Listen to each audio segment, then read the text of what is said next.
В этом видео мы рассмотрим дифтонги в удмуртском языке. Дифтонгами называют сочетания гласных, которые произносятся как единое целое. Обычно в дифтонге один гласный является слоговым, а другой неслоговым. В удмуртском языке три дифтонга – ау, уи, уа, которые встречаются в некоторых немногих словах. Дифтонг ау с неслоговым у на конце встречается только в слове тау – спасибо. Дифтонг уи с неслоговым у в начале встречается в словах, связанных с числом 3.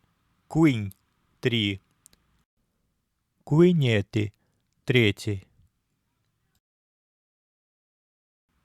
Дифтонг уа с неслоговым у в начале встречается после к в корне слов. Например, куара – голос, куас – лыжа, куака – ворона.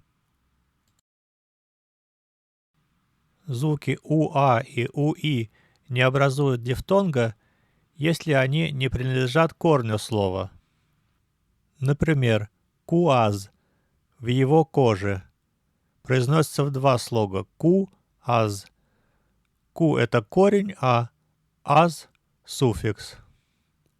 Вуиз – он приехал произносится в два слога ву-из. Ву – это корень, а из – это суффикс, вернее, два суффикса прошедшего времени и личный суффикс третьего лица единственного числа.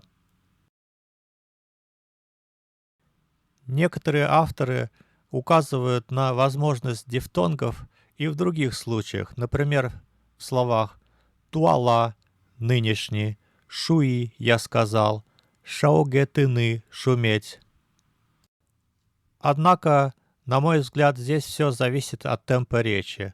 В быстрой речи уа, уи, ау произносится как один слог, а в медленной как два и не образуют дифтонгов.